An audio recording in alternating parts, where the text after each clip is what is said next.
Hello everyone, good morning.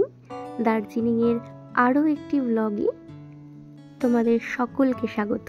ঘড়িতে এখন ভোর 4:30। দেখো বাড়িটা কি সুন্দর লাগছে। আমরা সকলে মিলে রেডি হয়ে খুব সকাল সকাল বেরিয়ে পড়েছি সানরাইজ দেখব বলে। বাইরে এখনো দিনের আলো সেভাবে ফোটেনি, আর দেখো গাড়িতে সবারই ঠান্ডায় খুব জবুথবু অবস্থা, ওর মুখ সেভাবে দেখা যাচ্ছে না। আমিও সোয়েটার, স্টোল, টুপি পরে বেরিয়ে পড়েছি।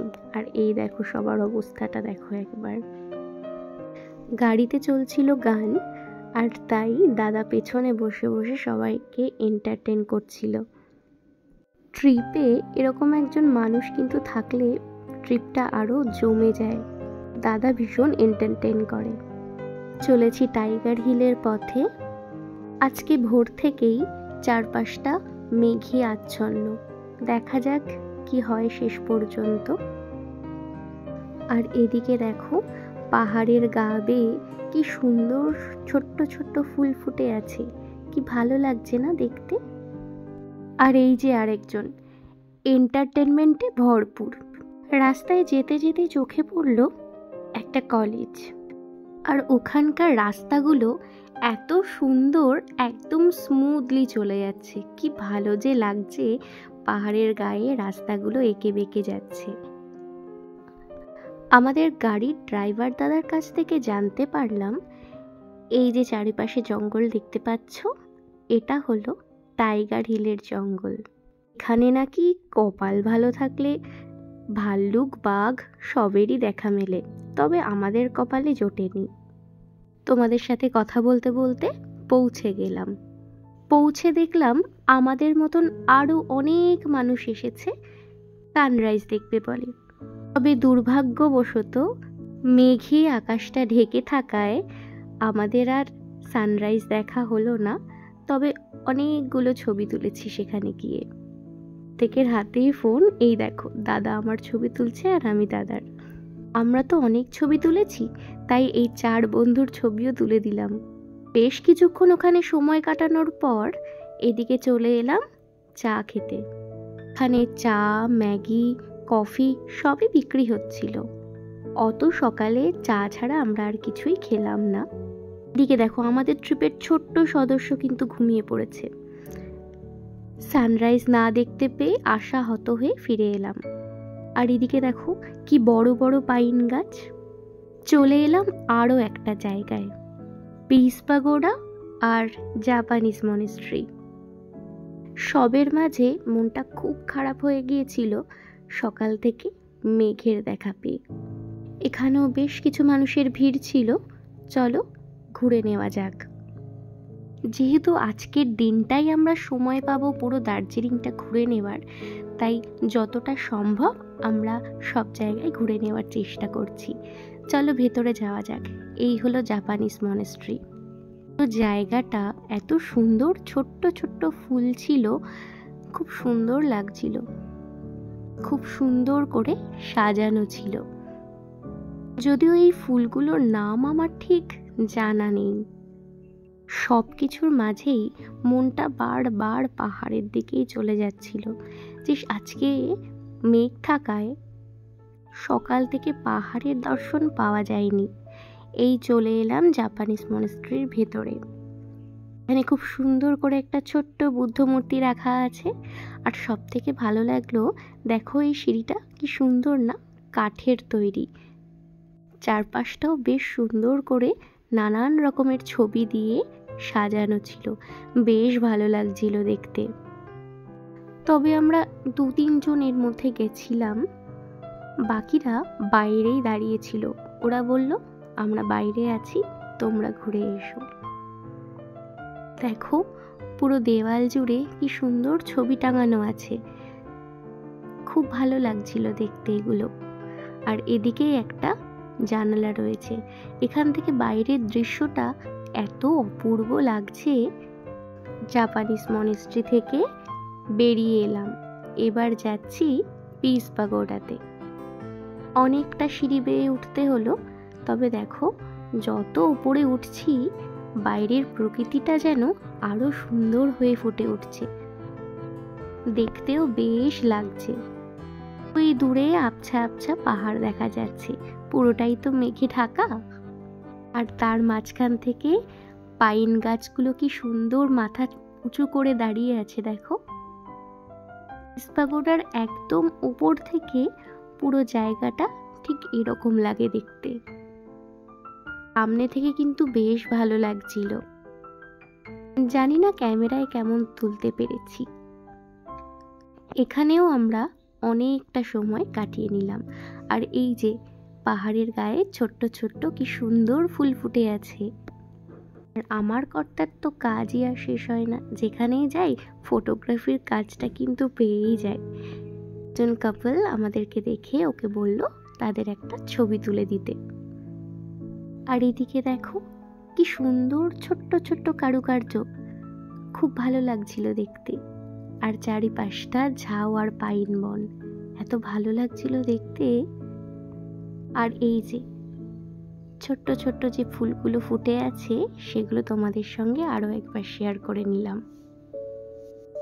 বেশ খানিকটা সময় আমরা এখানে কাটিয়েছিলাম, বেশ ভালোও লাগছিল। তবে অনেকটা তাড়াহুড়োতে ছিলাম, কারণ এই একটা দিনেই আমাদের বেশ কিছু জায়গা ঘুরে দেখতে হবে। আর এই যে গাড়িটা, এই গাড়িটাই আজকে আমাদের সারথি। চললাম আরেক গন্তব্যে।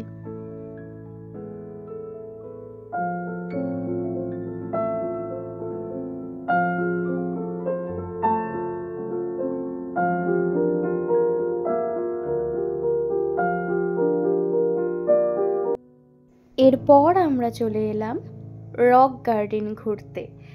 এই হলো টিকিট কাউন্টার।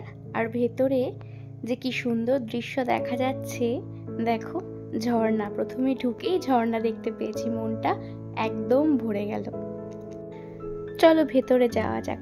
আর এখানেও দেখো কি সুন্দর ছোট্ট ছোট্ট রকমারি ফুলের সমাবেশ, কি সুন্দর লাগছে। আর এই হলো ঝর্ণার জল বয়ে চলেছে, এত যে সুন্দর লাগছিল দেখতে। এই রক গার্ডেনে আমরা অনেকটা সময় কাটিয়েছি। পাহাড়ের গায়ে রাস্তা তৈরি করা হয়েছে, ওপর থেকে ঝর্ণার জল পড়ছে, এত ভালো লাগছে দেখতে। ওই যে দাদা আগে থেকেই গিয়ে দাঁড়িয়ে রয়েছে, চলো যাওয়া যাক। চারপাশটা অপূর্ব সুন্দর লাগছিল। যতই ওপরের দিকে উঠছি, পাহাড়ের পাশে এত সুন্দর ছোট ছোট ফুল ফুটে রয়েছে। ওই দূরে দেখা যাচ্ছে পাহাড়ি জঙ্গল। তবে আমরা আর ওদিকটাতে যাইনি। চারপাশে লোকজনদের দেখেই মনে হচ্ছে বেশ ঠান্ডা পড়েছে, সত্যিই তাই। আর চারপাশটা কিরকম মেঘলা হয়ে আছে দেখো, চারপাশে কি সুন্দর গাছপালা। আর ওই যে কি সুন্দর ফুল ফুটে আছে দেখো। এই যে একটু যেতেই দেখা মিলল ন্যাশপাতি গাছের। এটা হলো ন্যাশপাতি গাছ, ছোট্ট ছোট্ট ন্যাশপাতি ধরেও ছিল, বেশ ভালো লাগছে দেখে কাছ থেকে। রক গার্ডেনের পুরো এরিয়াটা হচ্ছে এটা, দেখো পাহাড়ের গায়ে গায়ে কি সুন্দর রাস্তা করেছে। আর ওই যে মাঝখানটাতে অনেকটা বসার জায়গা রয়েছে, ওখানে দাঁড়িয়ে সবাই ইচ্ছে মতন অনেক ছবি তুলে নিয়েছে। একটু একটু করে উপরে যাচ্ছি, আর রাস্তা দেখা যাচ্ছে আরো উপরে যাওয়ার।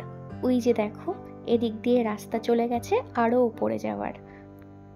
চারপাশটা ঘুরে দেখতেই চোখ পড়লো এখানে সব পাহাড়ি ড্রেস বিক্রি হচ্ছে। বিক্রি নয়, ঠিক ভাড়া দেওয়া হচ্ছে। ওই পরে আর কি কয়েকটা ছবি তুলে নেওয়া। আর ড্রেসগুলো না খুব সস্তায় ভাড়া পাওয়া যাচ্ছিল, 100 টাকা করে। বেশিরভাগ লোকজনই দেখলাম একবার করে পরে বেশ কিছু ছবি তুলে নিচ্ছে। শুধু কি ড্রেস, ড্রেসের সাথে মালা কানের সবই ছিল, ওনারাই পরিয়ে দিচ্ছেন কি যত্ন করে। ড্রেস পরা হয়ে গেছে, চলো কয়েকটা ছবি তুলে নিয়ে যাক। আর ড্রেসটা পরে ছবিগুলো যা সুন্দর উঠেছে, সত্যি ভীষণ ভালো লাগছে। নিজেরই নিজেকে প্রশংসা করতে ইচ্ছে করছে। বেশ অনেকগুলো ছবি তুলেছি। আসলে এই ছবিগুলোই তো থেকে যাবে আমাদের ভালো ভালো মুহূর্তের স্মৃতি হিসেবে। তাই তো এই সুন্দর মুহূর্তগুলোকে ক্যামেরা বন্দি করে রাখা। আর আমার সঙ্গে আমার পার্সোনাল ফটোগ্রাফার তো ছিলই। দেখো ফুলগুলো কি সুন্দর লাগছে না? চলে গিয়েছি ওই ড্রেস পরেই আরেকটা জায়গায় ফটোশ্যুট করতে। ফটোগুলো পরে তোমাদের কখনো শেয়ার করব। এবারে আরও একটু ওপরের দিকে আমরা যাচ্ছি। আমাদের টিমের এন্টারটেনমেন্টে যে ভরপুর দাদা ওই যে উপরে দাঁড়িয়ে আছে। এখানে দেখো ছোট ছোট পাথরের গায়ে বেশ অনেকে বসে সুন্দর ছবি তুলছে। পাহাড়ের গায়ে যে উঁচু খাড়া রাস্তাগুলো আছে সেখানে উঠতেই আমরা প্রত্যেকে হাঁপিয়ে গিয়েছি। বেশ অনেকটা সময় রক গার্ডেনে কাটিয়ে এবার আমরা রক গার্ডেন থেকে বেরিয়ে এলাম। রক গার্ডেনের কাছেই একটা ছোট্ট মতন হোটেল ছিল, সেখানে ঢুকলাম। যেহেতু সকালবেলা খুব একটা কিছু খাওয়া হয়নি, খিদেও পেয়ে গিয়েছিল। আর হোটেলে ফিরে আমাদের ব্রেকফাস্ট তো ছিলই, তাই ভাবলাম একটু অল্প করে মোমো আর চা খেয়ে নেওয়া যাক। আর পাহাড়ের মোমোর যা স্বাদ সে তো একেবারে অতুলনীয়। তাই আরও আরেকবার স্বাদ নিয়ে নিলাম। এবারের মতন ঘোরা আমাদের কমপ্লিট। এবার হোটেলে ফিরবো। ব্রেকফাস্টও করা হয়নি সেভাবে কারোর, আর একটু ফ্রেশও হয়ে নেব, তারপর আবার বেরোবো।